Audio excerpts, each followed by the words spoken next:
Everyone, today I'll discuss about longitudinal and transverse waves. So you know already about sound. Sound is the form of energy and also it is the mechanical waves. So there are two type of waves. First one is the longitudinal and another one is the transverse waves. So first of all, we will explain about longitudinal wave. So how to recognize longitudinal wave? कैसे आप longitudinal wave को पहचानोगे? तो उसके लिए इसका definition है कि a wave is said to be longitudinal wave if the particles of the medium vibrate in parallel direction to that of wave propagation. इसका मतलब यहाँ पे ये है कि जिस डायरेक्शन में वेव हमारा होगा उसी डायरेक्शन में यदि पार्टिकल का भी vibration and wave, if both are in the same direction then we can say both are in parallel, because angle वहाँ पे कितना बनेगा 0 डिग्री बनेगा, बिकॉज यदि दोनों सेम डायरेक्शन में तो 100% एंगल वहाँ पे 0 डिग्री बनेगा। और ऐसे कंडीशन में देख सकते हो कि this one is the direction of wave, this is the direction of particle, vibration of the particle. दोनों सेम डायरेक्शन में, मतलब यहाँ पे एंगल 0 डिग्री बन रहा है और हम लोग कह सकते हैं कि दोनों क्या है, पैरेलल है, both are in parallel direction. मतलब क्या है ना, पार्टिकल इस तरीके से वाइब्रेट हो रहा है, इस तरीके से वाइब्रेट हो रहा है। तो पार्टिकल जब इस तरीके से वाइब्रेट हो रहा है वहाँ पे, तो हम देख सकते हैं कि हमको या तो इधर का डायरेक्शन लो या तो फिर इधर डायरेक्शन लो, कोई एक डायरेक्शन को तुम फाइंड करो, बिकॉज साउंड के पास कोई पार्टिकुलर डायरेक्शन नहीं होता। साउंड जो है सो सभी डायरेक्शन में मूव करता है, आर्बिटरी डायरेक्शन उसके पास होता है। मान लो साउंड यहाँ से किसी भी सोर्स से जनरेट होगा तो सभी तरफ जाएगा डायरेक्शन उसका ना, सभी तरफ साउंड जाएगा, मूव करेगा। तो यदि तुम एक पर्टिकुलर डायरेक्शन को सेलेक्ट करते हो कि इस डायरेक्शन में क्या हो रहा है, तो वैसे कंडीशन में तुम कुछ इस तरीके से समझ सकते हो, कुछ इस तरीके से सोच सकते हो कि वेव का डायरेक्शन इधर है, इस पर्टिकुलर डायरेक्शन के लिए बात कर रहे हैं कि वेव का डायरेक्शन इधर है और पार्टिकल भी जो है ऐसे ऐसे वाइब्रेट हो रहा है। क्योंकि देखो, जब एयर मीडियम में जब साउंड वहाँ से डेवलप होगा तो ऐसे ऐसे पार्टिकल वाइब्रेट होगा, इधर भी होगा, सब तरफ ऐसे ऐसे करके वाइब्रेट होता है सभी तरफ, इसलिए तो साउंड सभी तरफ प्रोपेगेट होता है हमारा। इसलिए यहाँ पे हम लोग इस पार्टिकल डायरेक्शन में ले रहे हैं, तो ऐसे कंडीशन में देख रहे हैं कि पार्टिकल का वाइब्रेशन इधर हो रहा है और वेव भी जो है सो इधर ही जा रहा है, तो both are in the same direction, so there are parallel, both are parallel, so angle will be 0 degree. So we can say vibration of the particles and propagation of the wave both are in parallel to the propagation। दोनों जो है सो एक दूसरे के parallel है, और यदि दोनों एक दूसरे के पैरेलल होता है तो वैसे वाला वेव को, उस टाइप के वेव को हम लोग बोलते हैं लॉन्गिट्यूडनल वेव। इसीलिए इसको यहाँ पे रिकॉग्नाइज करने का तरीका है कि ये wave is said to be longitudinal wave if the particles of the medium vibrate in parallel direction to that of wave propagation.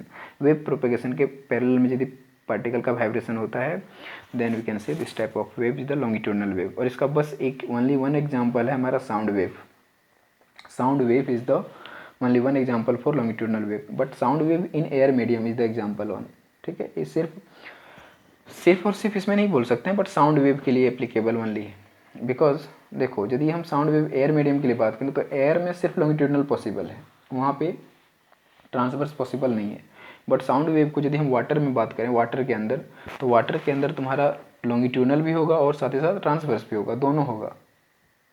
But यहाँ पे ओनली वन एग्जाम्पल लॉन्गिट्यूडनल के लिए साउंड है। ठीक है, मतलब हमको लॉन्गिट्यूडनल पहचानना है ना, तो पहचानने के लिए तुम पानी में भी देख सकते हो, कहीं भी देख सकते हो, तो वहाँ पे भले ट्रांसवर्स हो रहा है, हमको उससे मतलब क्या है, हमको तो सिर्फ पहचानना है लॉन्गिट्यूडनल वेव वहाँ पे हो रहा है कि नहीं। तो लॉन्गिट्यूडनल वेव तुम्हारा साउंड वेव के लिए पॉसिबल है, लाइट वेव तो होता ही नहीं है। लाइट वेव हमेशा तुम्हारा जो होता है वो ट्रांसवर्स होता है, और ट्रांसवर्स क्या है उसको भी समझ लेंगे तो और अच्छे से समझ में आएगा आपको। तो बस इस तरीके से माइंड में रखो कि लॉन्गिट्यूडनल वेव हम लोग उसको बोलते हैं जब वेव और पार्टिकल का वाइब्रेशन दोनों सेम डायरेक्शन में हो, तो हम लोग कह सकते हैं this type of wave is the longitudinal wave. और इसको यदि एक्टिविटी से समझना चाहते हो तो कुछ इस तरीके से एक स्लिंकी लो और स्लिंकी में लोड दे दो। लोड देंगे तो कुछ इस तरीके से नीचे की तरफ आएगा, तो कुछ इस तरीके से हो जाएगा। अब इस लोड को हटा दो, हटा देंगे तो क्या कुछ इस तरीके से वाइब्रेशन होना स्टार्ट हो जाएगा। तो पहले क्या होगा, स्प्रिंग जो जमा होगा मतलब कॉम्प्रेशन, कुछ इस तरीके से यहाँ पे देखो कॉम्प्रेशन होगा। फिर क्या होगा, फिर इधर मतलब पहले कंप्रेशन फिर इधर आएगा, तो कुछ इस तरीके से थोड़ा सा यहाँ पे गैप ज़्यादा है, यहाँ पे गैप कम है, यहाँ पे गैप ज़्यादा आएगा। फिर क्या होगा, फिर जमा हो जाएगा इस तरीके से, फिर गैप मतलब फिर ज़्यादा गैप मिलेगा, फिर इस तरीके से। तो यहाँ पे क्या दिख रहा है, क्राउडनेस, और यहाँ पे थोड़ा सा, यहाँ पे क्राउड है, यहाँ पे क्राउड नहीं है, यहाँ पे क्राउड है, फिर क्राउड नहीं है। तो इस क्राउडनेस को बोलते हैं कॉम्प्रेशंस, और इसको बोलते हैं रेरीफैक्शन। ठीक है। तो रेयर इफेक्ट और कंप्रेस दो कंडीशन यहाँ पे होता है, एक रेयर इफेक्ट हो रहा है यहाँ पे, एक कंप्रेशन हो रहा है। उसी तरीके से जिस तरह से इस हम स्लिंकी में देख रहे हैं, तो स्प्रिंग जो भी बोलो इसमें देख रहे हैं, उसी तरीके से हमारा एयर पार्टिकल्स में होता है, air particles, because air particles has elastical behaviour. Air particles के पास इलास्टिकल बिहेवियर होता है, मतलब रबर की तरह वो खिंचाता है और फिर अपने सिचुएशन में आ जाता है, रिगेन कर लेता है अपने सिचुएशन को। तो स्प्रिंग जो है सो जैसे इस पर जो है साउंड एनर्जी लगेगा, तो इस तरीके से कम जाएगा एयर पार्टिकल्स इस तरीके से, तो अगला को डिस्टर्ब कर दिया, फिर अपने सिचुएशन पे वापस, फिर ये जो अगला को डिस्टर्ब किया था वो अगला को डिस्टर्ब करेगा, फिर वो अपने सिचुएशन पे वापस। मतलब ऐसे कंडीशन में हम कह सकते हैं कि पार्टिकल जो है सो यहाँ से मूव नहीं कर रहा, सिर्फ क्या कर ट्रांसफ़र कर रहा है, वो एनर्जी ट्रांसफ़र कर रहा है, ठीक है, और in the form of wave. तो यहाँ पे सिर्फ एनर्जी ट्रांसफर होता है in the form of compression and rarefaction, in the form of compression and rarefaction. पहले क्या करता है कि पार्टिकल को क्या करता है, जमा करता है। जब उसको धक्का दिया तो वहाँ पे कुछ दूर जमा हो गया ना, जमा होने के बाद फिर वो रेयरफेक्ट हो गया। तो कुछ इस तरीके से स्प्रिंग जैसा बिहेव करता है वो, कुछ इस तरीके से कंप्रेशन एंड रेरीफैक्शन में पहले जमा होना फिर दूर दूर होना, जमा होना फिर दूर दूर हो जाना, इस तरीके से का बिहेव करता है वहाँ पे पार्टिकल्स, ठीक है। तो ये चीज़ है तुम्हारा लॉन्गिट्यूडनल वेव का फंडा। तो कंप्रेशन और रेरीफैक्शन को यदि वेव के फॉर्म में रिप्रेजेंट करना चाहते हो तो किस तरीके से करोगे, तो वेव के फॉर्म में यदि रिप्रेजेंट करना चाहते हो तो देखो कुछ इस तरीके से होता है। ये देखो हम कल प्रीवियस लेक्चर में हम बताए थे वेव किस तरह बनता है, कुछ इस तरीके से बनता है। तो ये वन वेव हो गया हमारा, वन वेव का मतलब होता है 360 डिग्री एंगल, 360 डिग्री एंगल। एक पेंडुलम से आपको समझाए थे कुछ इस तरीके से कि मान लो एक पेंडुलम है, यहाँ से इधर ऑसिलेट किया तो 90 डिग्री, फिर यहाँ से यहाँ आया तो 90 डिग्री, 180 हो गया, फिर इधर गया तो यहाँ पे 90 डिग्री, फिर यहाँ से आता है 180 डिग्री, तो 180 + 180 360 डिग्री के बराबर हो गया। मतलब एक सर्कल के जैसा बिहेव करता है। मतलब देखो इसको यहाँ से हम छोड़ रहे हैं तो यहाँ से यहाँ तक आए मीन पोजिशन पर, या तो यदि तुम बात करो पॉजिटिव वे में तो मीन पोजीशन, तो मीन पोजीशन हमारा कहाँ यहाँ पे 0, तो यहाँ से गया एक्सट्रीम पॉइंट पे, तो यहाँ से 90 डिग्री कवर किया यहाँ तक, फिर ये वापस आ गया मीन पोजीशन पर, तो देखो ये फिर मीन पोजीशन पर आ गया, यहाँ पे कंप्लीट हो गया आधा सेमी सर्कल कंप्लीट। फिर ये जाएगा लेफ्ट साइड नेगेटिव साइड, तो इधर गया एक्सट्रीम पॉइंट, तो देखो नीचे नेगेटिव को रिप्रेजेंट कर रहा है, तो यहाँ तक आया, फिर ये पहुँच गया मीन पॉइंट पर, तो मतलब ये यहाँ तक पहुँच गया। तो इस तरीके से वेव को हम लोग रिप्रेजेंट करते हैं, ठीक है। तो इसमें तुम्हारा यदि बात करूँ कंप्रेशन और रेरीफैक्शन का बात, तो यहाँ पे जो है ना तुम्हारा ये जो देख रहा है peak point, this one crest, तो क्रेस्ट जो यहाँ पे ये वाला है, ये रिप्रेजेंटेशन यहाँ पे इसका है कंप्रेशन का, कंप्रेशंस ये कंप्रेशन को रिप्रेजेंट करता है। और ये जो ट्रॉफ है, दिस वन ट्रॉफ, एक गर्त जो दिख रहा है तुमको, दिस वन इज द ये रेरीफैक्शन, ये बताता है रेरीफैक्शन, ठीक है। तो इसको हम लोग C से रिप्रेजेंट करेंगे और इसको R से रिप्रेजेंट करेंगे, कैपिटल R। तो ये नीचे वाला ये पॉइंट को मत देखना, नीचे वाला मतलब गर्त को देखना है। ये गर्त मतलब ये पॉजिटिव वे में यदि जा रहा है ऊपर इस तरीके से तो that one is the compression, फिर ये डाउनवर्ड नेगेटिव वे में जा रहा है तो रेरीफैक्शन, कुछ इस तरीके से। मतलब एक बार कंप्रेस, एक बार जमा हो रहा है फिर छोड़ रहा है, जमा हो रहा है छोड़ रहा है, इस तरीके से। तो compression and rarefaction, high and low कुछ इस तरीके से तरीका बताएगा। इधर ऊपर हाई हो जाएगा, इधर क्या होगा लो, तो हाई को मतलब हाई मतलब कंप्रेशन, लो मतलब रेरीफैक्शन, ठीक है। तो कुछ इस फॉर्म में वेव को ये रिप्रेजेंट करता है। तो इसका वेव यदि बनाना है तो कुछ इस तरीके से, बहुत सारा ज़्यादा दूर तक बनाया जा सकता है, कुछ इस तरीके से, इस तरीके से बनाया जा सकता है। तो इसमें क्या रिप्रेजेंट कर रहा है, this is the compression, this is the rarefaction, this is the compression, this is the rarefaction, okay. CR है ना, CR इस तरीके से, देन कंप्रेशन एंड रेरीफैक्शन, मतलब इस तरीके से रिप्रेजेंट करता है इसको यहाँ पे रेरीफैक्शन, ये वाला रेरीफैक्शन, ठीक है। तो कंप्रेशन एंड रेरीफैक्शन के फॉर्म को ही हम लोग बोलते हैं लॉन्गिट्यूडनल वेव, जो parallel to the direction of propagation होता है, parallel to the direction of the propagation of the wave. तो ये चीज़ हमेशा माइंड में रखना है आपको। अब नेक्स्ट आता है हमारा ट्रांसवर्स वेव्स। अब देखते हैं ट्रांसवर्स वेव का क्या फंडा है। तो next one is the transverse wave, transverse. तो इसमें perpendicular to the direction of propagation होता है हमारा ट्रांसवर्स वेव।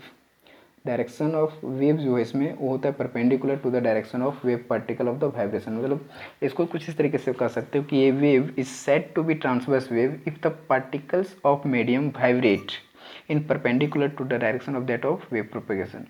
इसका एग्जाम्पल है लाइट वेव, बेस्ट एग्जाम्पल है इसका लाइट वेव। मतलब light is a transverse wave, ठीक है। तो कंडीशन यहाँ पे ये है कि किस तरीके से इसको समझा जाए। आखिर यदि इसको समझना हो तो क्या किस तरीके से समझा जाए, तो कुछ नहीं करना है आपको, बस एक यहाँ पे कुछ ऑब्स्टेकल रख दो और यहाँ से एक रस्सी को बांध दो, एक रोप ले लो और रोप को बांध दो, और यहाँ से आपको कुछ नहीं करना है, अप और डाउन इसको ऐसे ऐसे अप डाउन करना है। तो अप डाउन जब करोगे ना तो कुछ इस तरह का फॉर्मेशन यहाँ पे क्रिएट होगा। अब देखो यहाँ पे अप डाउन जब करोगे रस्सी को तो कुछ इस तरह का फॉर्मेशन आपको वहाँ पे दिखेगा। वो चीज़ को मैं यहाँ पे बना दे रहा हूँ, कुछ इस टाइप का फॉर्मेशन बनाएगा।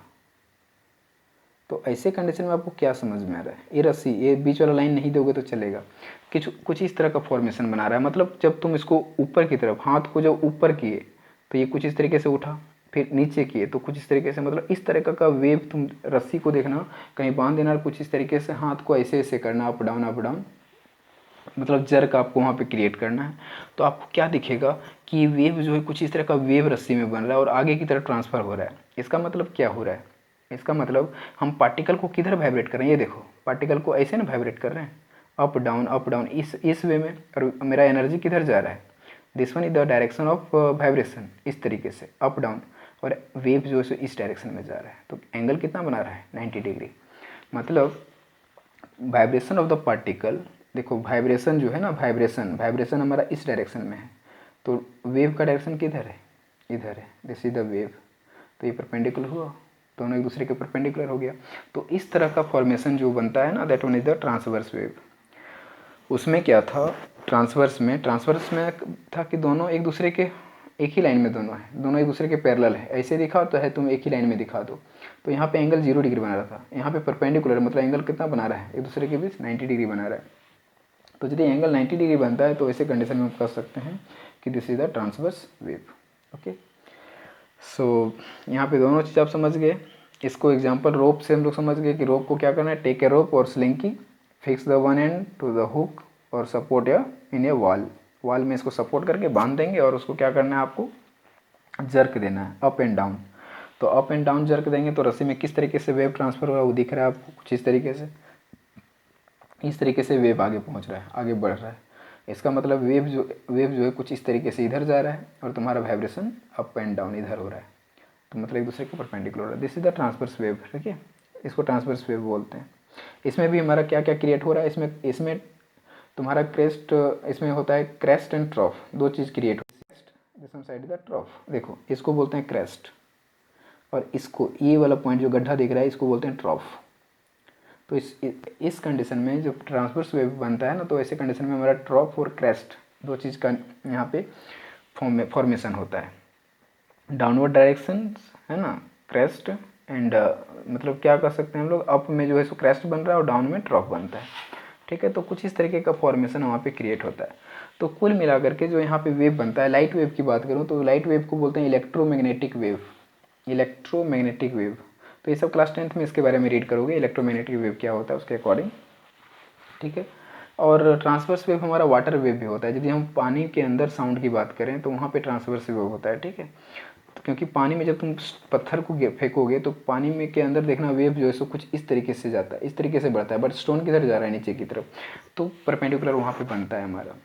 ठीक है, तो कर सकते हैं इस तरीके से बहुत सारे एग्जाम्पल, बट आपको सिर्फ माइंड में क्या रखना है कि वाइब्रेशन और वेव दोनों एक दूसरे के परपेंडिकुलर बना रहा है, तो वैसे वेव को क्या बोलेंगे, ट्रांसवर्स। और लॉन्गिट्यूडनल किसको बोलेंगे, जब पार्टिकल का वाइब्रेशन और वेव का डायरेक्शन दोनों यदि सेम हो तो हम लोग उसको लॉन्गिट्यूडनल बोलेंगे। ये चीज़ माइंड में आपको रखना है बस, और ज़्यादा कुछ नहीं। और लॉन्गिट्यूडनल के लिए बेस्ट एग्जांपल कौन सा है, साउंड, और ट्रांसवर्स वेव के लिए बेस्ट एग्जांपल कौन सा है, लाइट वेव। ठीक है, तो ये चीज़ है। अब हम लोग थोड़ा बात कर लेते हैं कि यहाँ पे साउंड के मतलब इस वेव के बारे में अब डिस्कस करते हैं हम लोग। यहाँ पे वेव में किसको क्या बोलते हैं, क्रेस्ट ट्रॉप जो बोल रहे हैं, वहाँ पे किस तरीके का क्या होता है उसको समझना है हम लोग को यहाँ पे। तो सबसे फर्स्ट पॉइंट यहाँ पे है, जिससे पहले सबसे पहले वेव बना लेते हैं हम कुछ इस तरीके से। ये हुआ हम लोग का वेव, कुछ इस तरीके से वेव, यहाँ पे दोनों ही कंडीशन में वेव कुछ इस तरीके से ही बना हमारा, दोनों ही कंडीशन में जो वेव यहाँ पे बना कुछ इस तरीके से ही बना। हम दो वेव बना लेते हैं, ये टोटल 2 वेव्स हो गया। फर्स्ट वेव कहाँ से स्टार्ट हुआ, इस पॉइंट से इस पॉइंट तक, मतलब एक सर्कल को कंप्लीट करता है ना 360 डिग्री, 1 वेव के बराबर होता है। फिर यहाँ से यहाँ तक एक वेव हो गया, दूसरा वेव। तो देयर आर टू वेव्स है ना। अब हम लोग को समझना यहाँ पे ये है कि किसको हम लोग एम्पलीट्यूड बोलते हैं, किसको फ्रीक्वेंसी, मतलब फ्रीक्वेंसी क्या होता है, टाइम पीरियड क्या होता है, फिर वेवलेंथ क्या होता है, वेव स्पीड क्या होता है, ये सारा चीज़ को समझना है यहाँ पे। तो यहाँ पे देखो एक चीज़ कि जब इसमें हम जर्क देंगे तो देखना कि ये कितना ऊपर की तरफ जा रहा है, मतलब कितना हाइट हो रहा है इसका, दिस वन हाइट, मतलब कितना डिस्प्लेस कर रहा है ये, this one displacement, displacement of this one wave is the amplitude, मतलब ये जो हाइट दिखा रहा है ना, दिस वन हाइट, ये वाला हाइट वेव का, इसको हम लोग बोलते हैं एम्पलीट्यूड। क्या बोलते हैं इसको? एम्पलीट्यूड। एम्पलीट्यूड इसको डिनोट किया जाता है कैपिटल एस से, ठीक है, एम्पलीट्यूड। यदि इसका तुम डेफिनेशन चाहते हो तो इसको बोला जाता है the magnitude of maximum displacement on either side of mean position of the vibrating particle of a medium. मतलब क्या है ना, इसको हम समझा चुके हैं आपको पेंडुलम से। यदि पार्टिकल के बारे में बात करना है तो देखो, पार्टिकल इधर वाइब्रेट हो रहा है, फिर इधर आ रहा है, कुछ इस तरीके से वाइब्रेट होता है, टू एंड फ्रो, तो इतना एम्पलीट्यूड ये वाला, इतना हाइट को अटेंड किया, मतलब ये वाला हाइट को अटेंड किया। अपोजिट साइड में ये वाला हाइट को अटेंड किया, नेगेटिव साइड में ये वाला हाइट को अटेंड किया, तो this one also amplitude in negative direction. तो ये भी एम्पलीट्यूड, वो भी एम्पलीट्यूड, दोनों जो एम्पलीट्यूड है वो बराबर है, एक दूसरे के बराबर होगा, ठीक है। तो this one is indicated by amplitude, मतलब maximum displacement of the particle, maximum displacement of the particle in the formation of wave is amplitude, okay. तो ये वाइब्रेटिंग पार्टिकल का मैक्सिमम डिस्प्लेसमेंट है, maximum displacement indicated the amplitude of the wave. First one complete. Next one, अब हम लोग wavelength की बात करते हैं कि व्हाट इज द वेवलेंथ। तो वेवलेंथ मतलब यहाँ से एक वेव का जो डिस्टेंस होता है ना, दैट इज द वेवलेंथ। तो इसको बेटर समझने के लिए, सबसे अच्छा बेटर तरीका समझने के लिए ये है कि तुम ऐसे बोलो क्रेस्ट टू क्रेस्ट। ये देखो, crest to crest is the wavelength. तो वेवलेंथ जो है ना, उसको डिनोट किया जाता है लैम्बडा से, ठीक है। तो आपको कुछ इस तरीके से बोलना पड़ेगा कि डिस्टेंस बिटवीन टू सक्सेसिव कॉम्प्रेशंस और टू सक्सेसिव रेरिफैक्शन। यदि कॉम्प्रेशन और रेरिफैक्शन की बात करें तो यहाँ पे कुछ इस तरीके से बोलना पड़ेगा कि ये कॉम्प्रेशन है और ये क्या है, रेरिफैक्शन, फिर ये क्या है, कॉम्प्रेशन, और ये क्या होगा, रेरिफैक्शन। तो टू कंसिक्वेटिव कॉम्प्रेशंस एंड रेरिफैक्शन। तो तुम यहाँ से देखो, इस पॉइंट से ये हमारा क्या है, रेरिफैक्शन, और फिर यहाँ पे क्या आएगा, रेरिफैक्शन। तो क्या इस पॉइंट से इस पॉइंट तक एक वेव होगा? नहीं होगा। तो कहाँ से हमको करना पड़ेगा पूरा, ये बोल रहा है two consecutive rarefaction and two consecutive compressions is the one wave, वो वन वेव के बराबर होता है, ठीक है।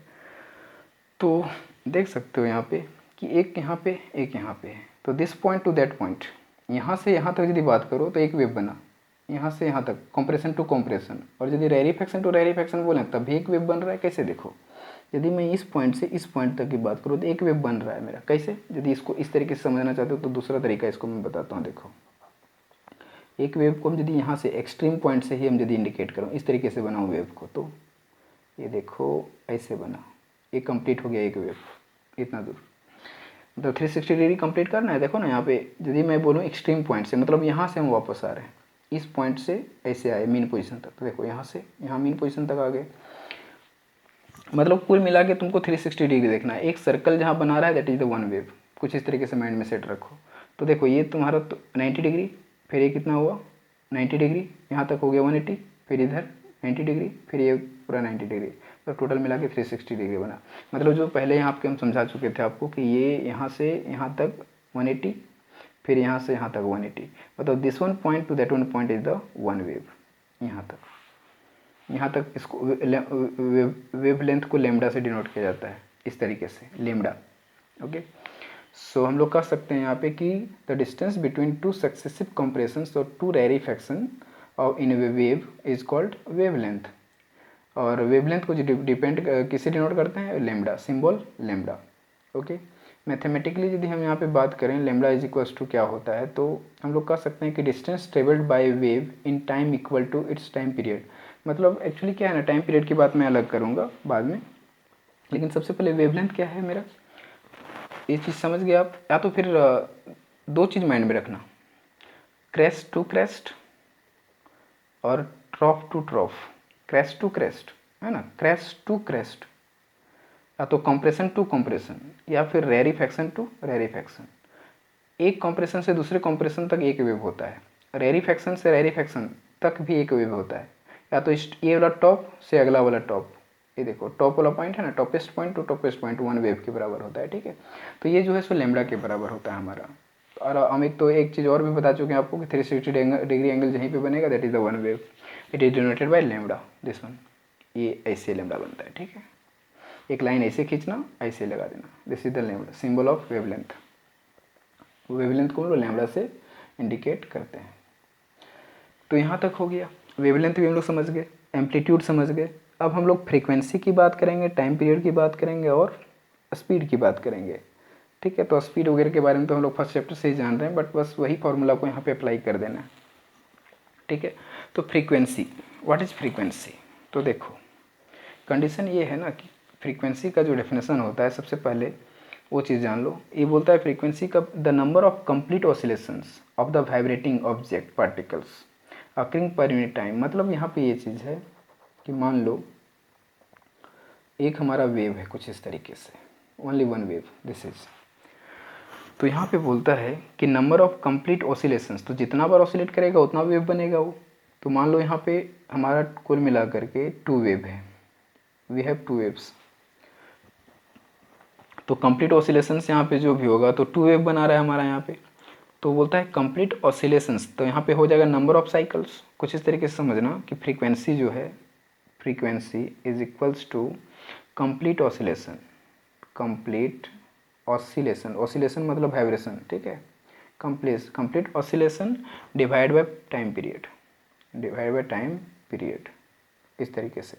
या तो तुम इस तरीके से लिख सकते हो कि frequency is denoted by app से भी किया जाता है और न्यू से किया जाता है, इस तरीके से। भी को थोड़ा सा टेढ़ा रूप से लिखना पड़ता है, इसको न्यू पढ़ते हैं, न्यू, NEO, न्यू। और इसको एप से भी तुम लिख सकते हो, नो प्रॉब्लम, ठीक है। कंप्लीट ऑसिलेशन मतलब यहाँ पे होता है number of oscillations, number of vibration बोल सकते हो, number of oscillations divide by time period, ये चीज़। तो यदि एक ऑसिलेशन है, मतलब सिंगल वेव के लिए तुम बात करो, एक वेव के लिए, तो एक ऑसिलेशन हुआ, मतलब यहाँ पे फ्रीक्वेंसी जो हो जाएगा वो हो जाएगा 1/t, दिस वन। तो frequency is equals to 1 by time period for one oscillation, okay. यदि ऑसिलेशन वहाँ पे ज़्यादा होगा तो फ्रीक्वेंसी भी हमारा यहाँ पे 2 ऑसिलेशन तो 2/t होगा, 3 ऑसिलेशन 3/t, 4 ऑसिलेशन तो 4/t, टाइम पीरियड यहाँ पे दिया हुआ रहेगा, तो तुम फ्रीक्वेंसी यहाँ पे कैलकुलेट कर सकते हो। सो यदि वन ऑसिलेशन के लिए बात करें तो frequency is equals to 1 time period, okay, मतलब reciprocal of time period, this one, ठीक है। तो ये चीज़ हमारा है फ्रीक्वेंसी, क्या बोलते हैं, टाइम पीरियड। क्या चीज़ बोले, फ्रीक्वेंसी ना, तो फ्रीक्वेंसी हो गया। टाइम पीरियड इसका जस्ट अपोजिट, यहीं से देखो ना क्रॉस मल्टीप्लिकेशन करते हैं, टाइम को यहाँ ले जाओ, फ्रीक्वेंसी यहाँ ले जाओ, तो क्या हो जाएगा, time period is equals to 1 frequency, ये चीज़।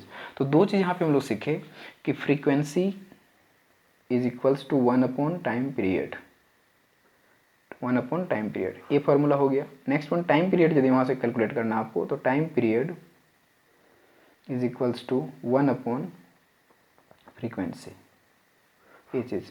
बट कंडीशन यहाँ पे ये चीज़ माइंड में रखना है कि ये नंबर ऑफ ऑसिलेशन हम कितना लिए हैं, ओनली 1 लिए हैं। नंबर ऑफ ऑसिलेशन बढ़ भी सकता है, इससे ज़्यादा भी होगा, तो बस इसको चेंज करना है, ठीक है। टाइम पीरियड जो भी होगा, आपको टाइम पीरियड दिया रहेगा कि 2 सेकेंड में इतना ऑसिलेशन हुआ, 3 सेकेंड, मतलब ठीक है, इस तरीके से। तो ये तुम्हारा ओनली 1 वेव के लिए, मतलब 1 ऑसिलेशन के लिए, जो भी फॉर्मूला यहाँ पे बता रहे हैं, only for 1 oscillations, okay. So number of oscillation is only 1। तो टाइम पीरियड कुछ इस तरीके से समझ गए, टाइम पीरियड 1 ऑसिलेशन के लिए हमारा इतना है।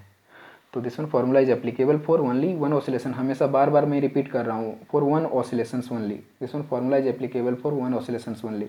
मतलब आपको फॉर्मूला कुछ इस तरीके से ही माइंड में रखना है कि frequency is equals to 1 time period, 1 मतलब 1 oscillation divide by time period per unit time, मतलब frequency is the number of oscillation per unit time period, frequency is the number of oscillations divide by time period, या तो number of cycles per unit time period, okay. And time period is the number of oscillation divide by frequency. तो ये चीज़ दोनों है एक दूसरे के reciprocal, तो ये चीज़ को माइंड में आपको रखना है। और लास्ट वन पॉइंट हम यहाँ पे समझाने जा रहे हैं आपको, वेव स्पीड। वेव स्पीड, अब ये वेव स्पीड क्या है, इसको थोड़ा देखते हैं हम लोग। स्पीड इज इक्वल टू, हम लोग क्या जानते हैं, फर्स्ट चैप्टर से हम लोग पढ़े हैं, speed is equal to distance upon time period, this one, distance upon time, यही ना जानते हैं। तो यहाँ पे क्या करना है, वेव स्पीड, वेव का स्पीड हमको कैलकुलेट करना है। तो वेव का जब डिस्टेंस कवर करता है ना, तो वेव जो है सो वेवलेंथ के फॉर्म में करता है, वेव के लेंथ के फॉर्म में डिस्टेंस कवर करेगा, मतलब वेव का जितना लेंथ होगा वही चीज़ को ना यहाँ पे कवर करेगा। तो वेवलेंथ जो है सो लैम्बडा के फॉर्म में यहाँ पे होता है ना। तो मान लो यहाँ पे कि वेव का लेंथ जितना भी हो मीटर में वेवलेंथ का यूनिट मीटर होता है, ठीक है, डिस्टेंस ये वो बताता है। वेवलेंथ, लेंथ तो वहाँ पे देख रहे हो ना, लेंथ को बता रहा है, तो जहाँ पे डिस्टेंस है वहाँ पे लिखना है आपको wave length divide by time period. Time period मतलब आप लिख सकते हो इसको, स्पीड है ना तो वी से रिप्रेजेंट कर दो, वी से ही रिप्रेजेंट करो, वी से स्पीड को रिप्रेजेंट कर दें तो वी से ही करेंगे हम लोग यहाँ पे, और वेवलेंथ को लैम्बडा से और इसको टाइम पीरियड टी से। तो ये हमारा फार्मूला आ गया, v is equal to lambda upon 1/t। ठीक है, तो ये चीज़ है। तो हम यदि इसको फ्रीक्वेंसी के फॉर्म में लिखना चाहते हो, फॉर वन ऑसिलेशन यहाँ पे लिखेंगे, फॉर वन ऑसिलेशन। यदि वन ऑसिलेशन के लिए यदि बात करूँ तो हमारा क्या कुछ इस तरीके से लिख सकते हैं इसको, लैम्बडा इंटू 1/t। देखो 1/t तो नीचे है ही, तो इसको बस इस तरीके से लिखने की कोशिश कर रहा हूँ मैं। तो यहाँ पे क्या हो जाएगा, लैम्बडा, इसका वैल्यू क्या है, फ्रीक्वेंसी, लैम्बडा इंटू एफ, मतलब फ्रीक्वेंसी, एक वेव स्पीड का फार्मूला एक ए वाला भी है और एक ए वाला भी है। तो ये दो फार्मूला हमको यहाँ पे मिल गया वेव स्पीड का formula. Wave speed is equal to wavelength upon time period and also wave speed is equal to wavelength into frequency. इसका फार्मूला क्या होगा, वेव लेंथ इंटू फ्रीक्वेंसी, ये भी फार्मूला है। दो फार्मूला हमको यहाँ से मिल गया। ठीक है, तो दोनों फार्मूला बहुत इंपॉर्टेंट है। Wave speed is equal to wavelength into frequency and other one is the wavelength upon time period. So both the formula is important for solving the numerical problems.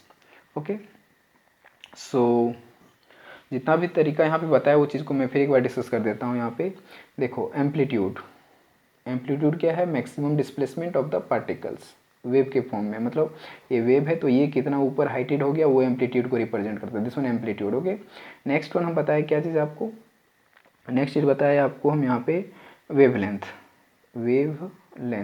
तो ये डिपेंड करता है कि एक wave जो है सो एक वेवलेंथ के बराबर कुछ इतना होता है, मतलब वेव का लेंथ है मान लो जितना भी हो, जितना भी लंबा, तो ये वेव लेंथ जो है सो डिपेंड करेगा, एक वेव जो है उसमें कितना होना चाहिए, एक वेव के लिए जो है सो 2 कॉम्प्रेशंस होते हैं, मतलब 2 क्रेस्ट होता है और एक ट्रॉप होता है ना। क्या बोलते हैं ये जो है तुम्हारा कंप्रेशन टू कंप्रेशन, जो कुछ इस तरीके से, मतलब इस तरीके से समझो, कंप्रेशन टू कंप्रेशन और रेरिफैक्शन टू रेरिफैक्शन जो है वन वेव के बराबर होता है हमारा।